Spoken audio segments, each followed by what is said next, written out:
This week on Jerusalem Dateline, old tensions flare as Muslim Azerbaijan goes to war with Armenia, the oldest Christian nation, in a decades-old land and religious dispute. And Israel insists Hezbollah is developing missiles in Beirut and hiding behind civilians. Plus, meet an Israeli songwriter and singer who says, "It's enough for me to be God's son." And see how Christians are helping Holocaust survivors during COVID. All this and more this week on Jerusalem Dateline.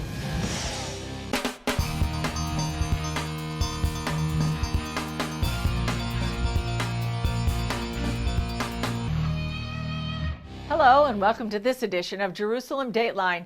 I'm Julie Stahl, filling in for Chris Mitchell. The nations of Armenia and Azerbaijan are at war.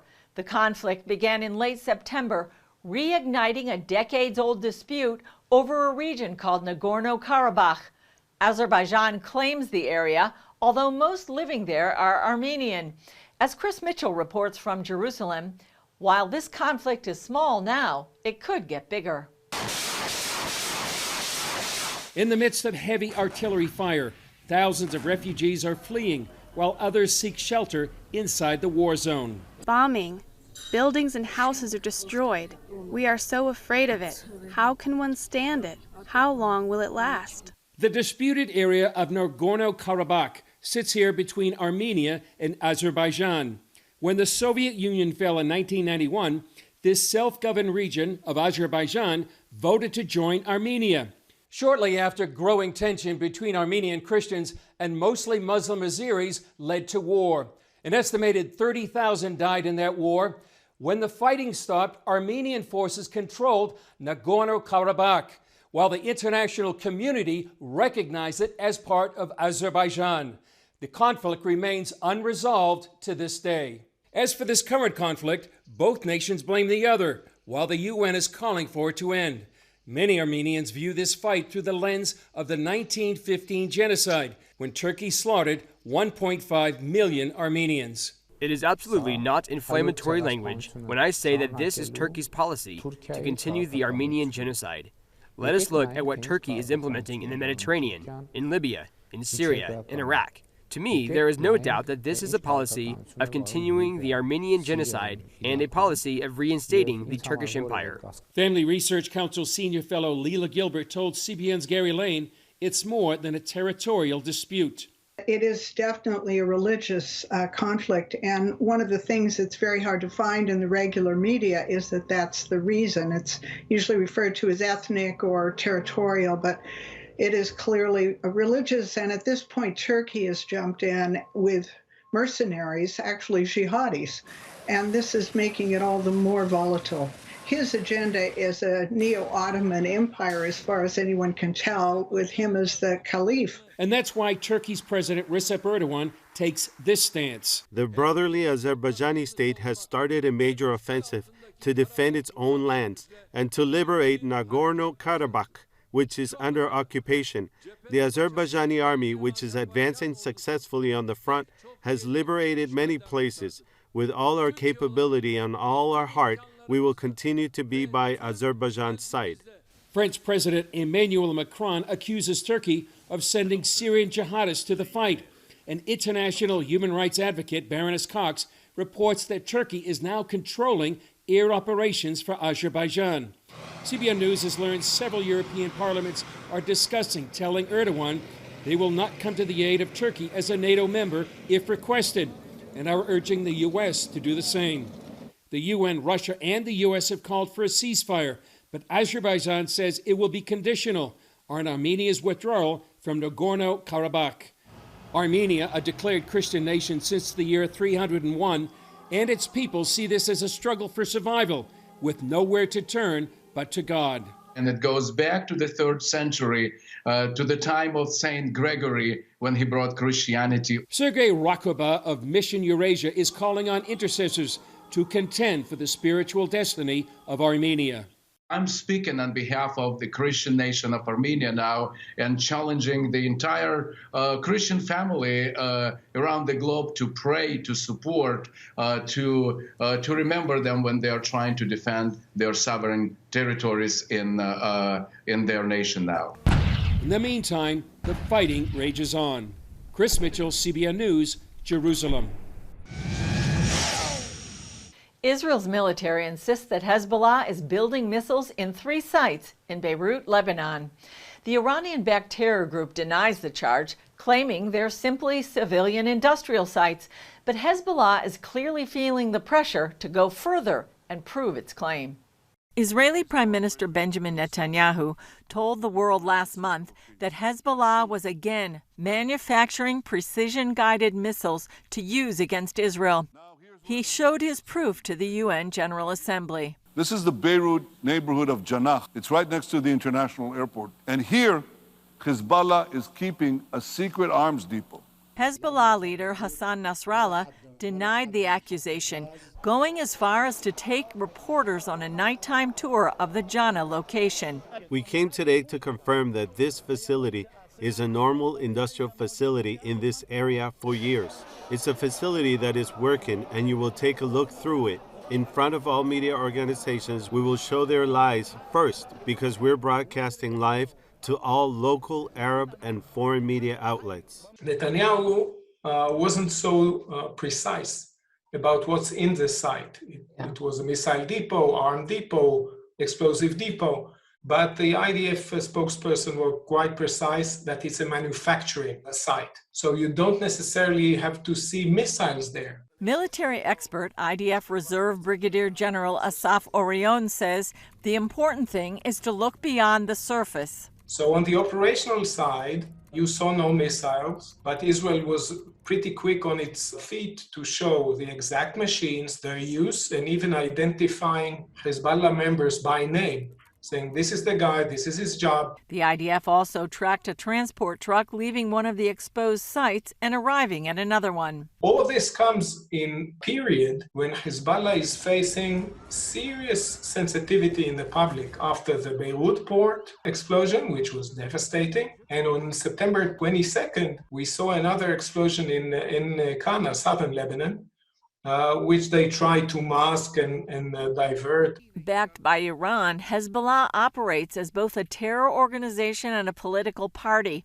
That combination forces it to hide operations while not alienating the public. So the system is clear. Iran is an enabler. It builds forward capabilities, and it runs an indirect warfare, a long twilight war against its rival by proxy. Within hours of the UN speech, Nasrallah moved to appease the Lebanese public while putting together the press tour. I think Hezbollah was shocked to see how exposed it is, and the promptness of reaction shows that it's under serious stress to vindicate itself in front of the Lebanese public. And the high-profile press tour paid more dividends than expected. In fact, unwittingly, it allowed Israel inside reconnaissance services showing what's inside and trying to vindicate itself that there are no missiles, but there was a lot of other stuff to see. And thank you for letting us see. Coming up, Israel's continuing COVID lockdown and a virtual visit to a special guest in isolation.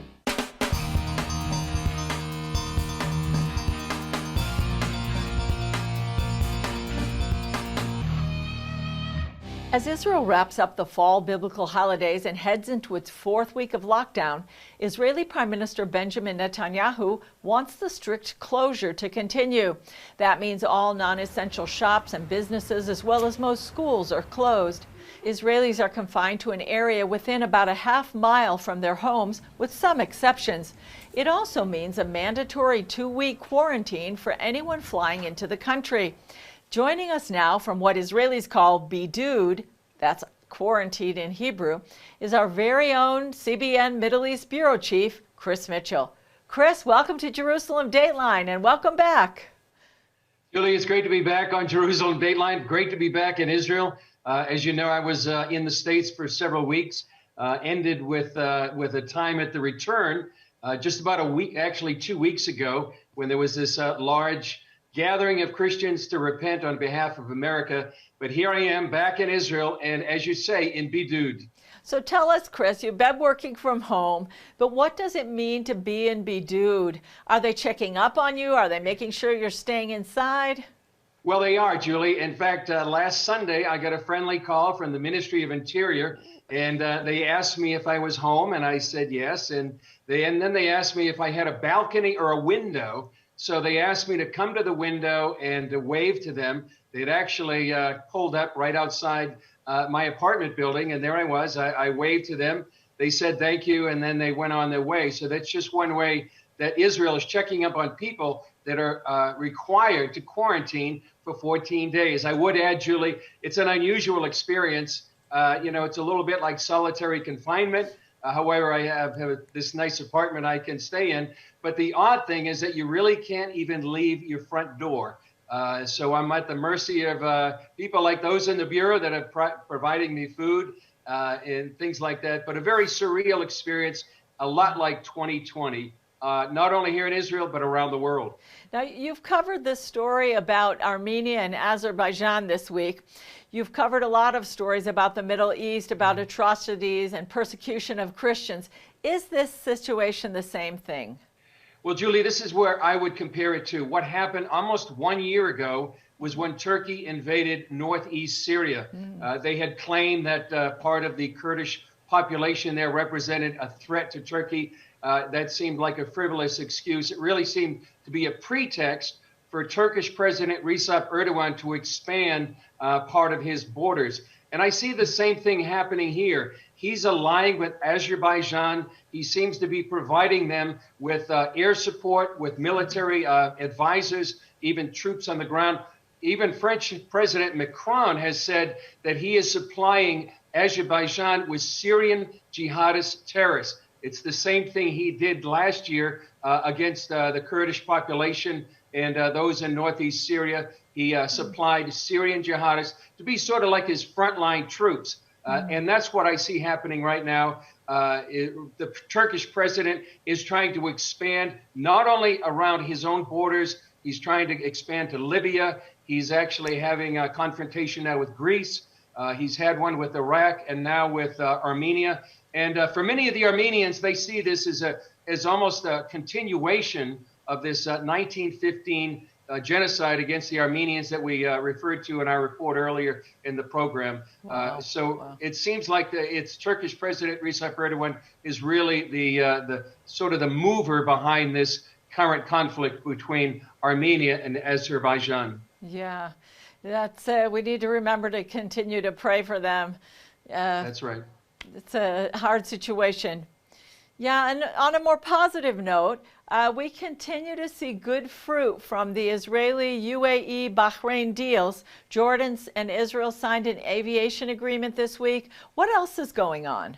Well, right now we see that Lebanon and in Israel are actually having negotiations, third-party negotiations, but the first time in decades. And it may be symbolic, but I think it's really telling, Julie, that here on the Feast of Tabernacles, probably for the first time ever, a sukkah or booth was built in Dubai.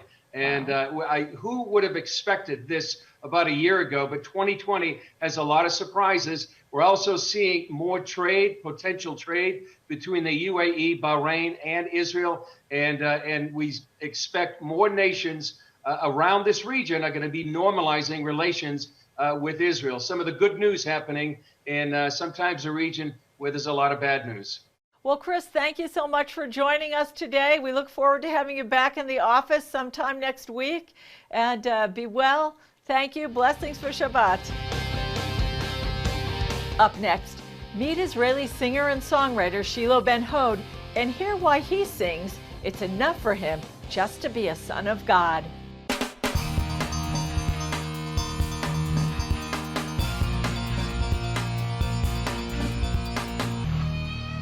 Shiloh Ben-Hod is an Israeli singer and songwriter. I sat down with Shiloh recently and asked him about his story, his music, and why in his new song he says, "Dai li lihiot bincha," it's enough for me to be your son. Shiloh Ben-Hod, welcome to Jerusalem Dateline. Thank you. Shalom, shalom. Shalom, shalom. You're a musician, a songwriter. Tell us about your music. What do you call the style of your music? I write worship music in Hebrew mostly, even some in English. So all of my songs are directed to God. It's pure worship to Him, but the style of the music is very diverse. It goes from popular music into rock or reggae or Middle Eastern music. My music journey started at age 6 when my mom forced me into piano class. And in the beginning I wasn't so happy, but now I'm so thankful for her. So I started writing music actually very young, at age 14. I started writing a few songs. It really blessed my life. It's actually what I'm doing right now, and I believe that's the calling God gave me. You've been through the army here, and you've gone the way that Israelis have to do here, yeah? Yeah, I've been through the whole thing. I went to the army for 3 years, got married right in the middle, 1.5 years into the service. I went to public school. Yeah, I experienced all the Israeli experience.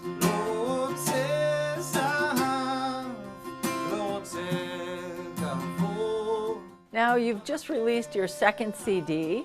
Does it have a certain theme to it? I call my second album Shuv. Shuv means again, and also can mean to return. So many of the songs speak about returning back to God, and also Him always forgiving again and again. God is constant in His love, and that He always calls us back to Him, and we always have a room and a place to go back to.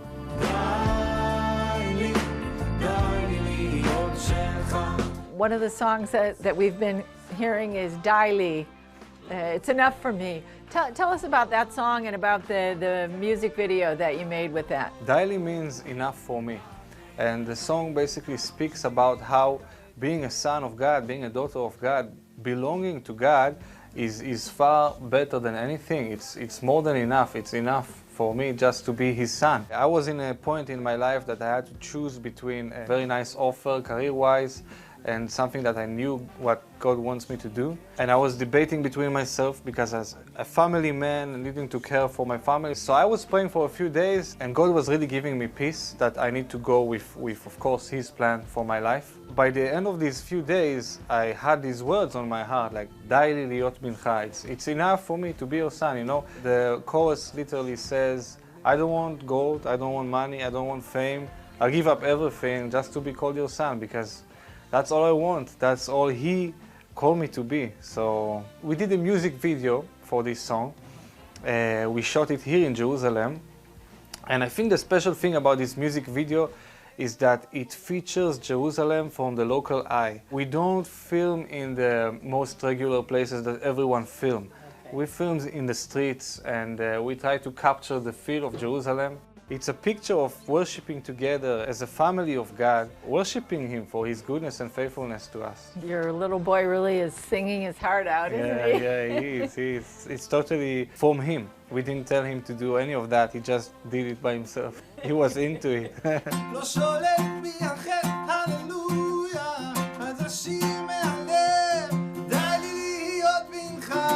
Usually, musicians go on tour, promote their music. Now we're in the Corona lockdown. So what's your plan? How are you dealing with this? Yeah, it's right. We cannot travel so much, but actually much more open doors are being opened, and through technology, through the internet, through different events that usually would take months to organize, you can just create a virtual event with thousands of people. So I've been doing some worship on different events on Zoom and YouTube. But I feel like God is bringing out the album in His own power. So it's good, I don't have to do much.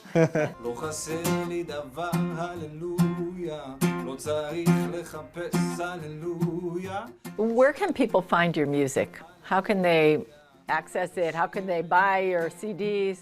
The music right now is available on iTunes and Spotify and the major streaming services. Physical copies are not so available right now, and it's difficult to send in mail.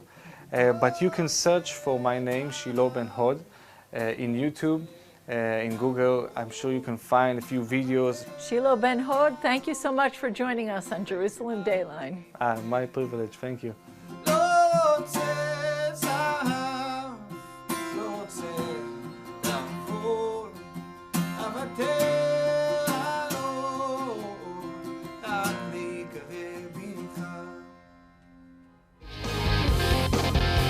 Still ahead, CBN Israel helping Holocaust survivors during the COVID lockdown.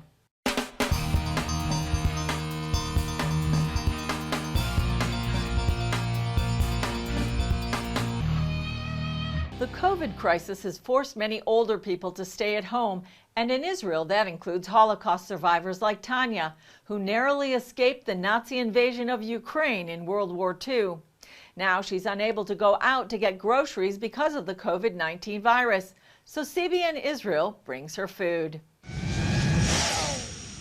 Tanya was 14 years old when the Holocaust began in Ukraine. The stress of the recent COVID-19 outbreak and lockdown in Israel has caused Tanya's memories of those terrible times to resurface.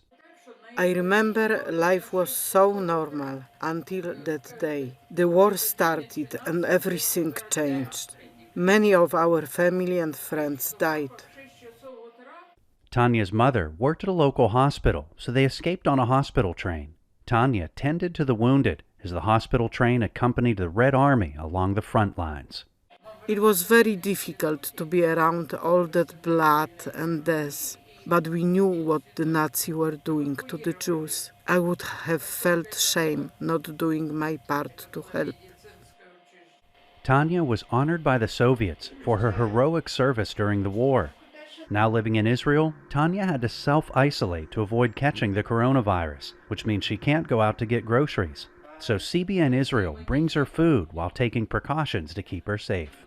Thank you so much for this food. It's a very noble thing for you to want to help me and other Holocaust survivors without even knowing us. Thanks to those who support CBN Israel, Tanya is able to get the food and encouragement she needs during this crisis. I am so very grateful to God to have met you. That's all for this edition of Jerusalem Dateline. Thanks for joining us. Remember, you can follow us on Facebook, Twitter, Instagram, and YouTube. And remember to pray for the peace of Jerusalem. And remember, he who watches over Israel, and you and me, neither slumbers nor sleeps. I'm Julie Stahl.